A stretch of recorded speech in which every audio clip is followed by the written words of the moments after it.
Il existe un grand problème aujourd'hui dans l'Église, à cause de ceux dont la connaissance de Christ est seulement le résultat d'une certaine instruction.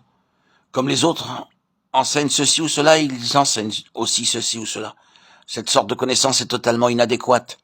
Cela ne signifie pas que l'Église n'ait pas besoin de prêcher ou d'annoncer l'Évangile. Cela souligne cependant le fait que tout ce qui est uniquement transmis de bouche à oreille est vain.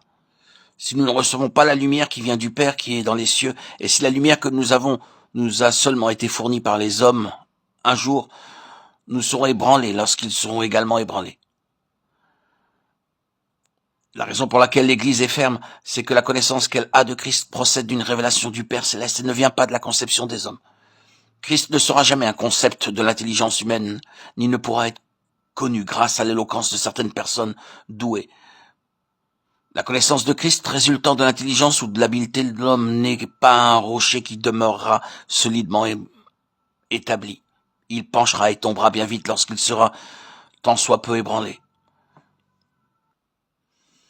Une simple doctrine dépourvue de révélation est spirituellement inutile. Qu'est-ce qu'une simple doctrine? Ce qui est enseigné par la chair et le sang, sans aucune lumière, venant de Dieu ou sans communication directe avec lui, ou ce qui doit être mémorisé ou compris seulement intellectuellement. Comprenons bien que ce n'est pas la doctrine à l'égard de Christ qui sauve, mais c'est le Christ que Dieu a révélé, qui seul sauve.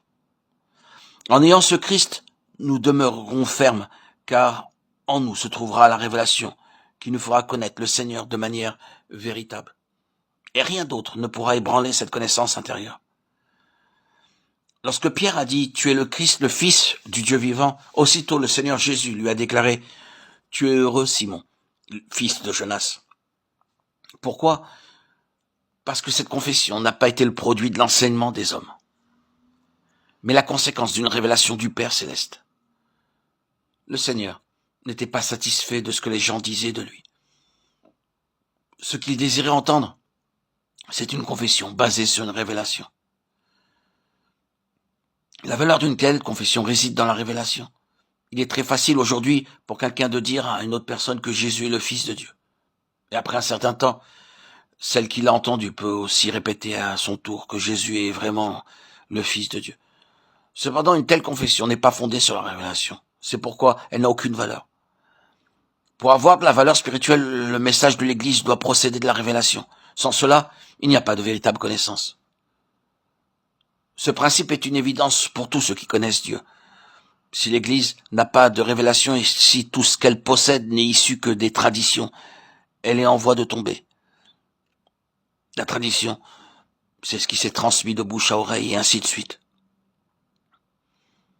Le résultat, c'est que nous apprenons la doctrine de quelqu'un qui l'a apprise de tel autre, ou que nous adhérons à tel enseignement issu de tel autre lieu. Ce que les gens possèdent alors, c'est l'enseignement traditionnel, mais rien de fondé sur la révélation. C'est là la défaillance de l'Église. Nous ne déprécions pas la prédication, bien au contraire. Nous attirons souvent l'attention sur son importance. Cependant, la prédication ou l'enseignement ne peuvent pas remplacer la révélation.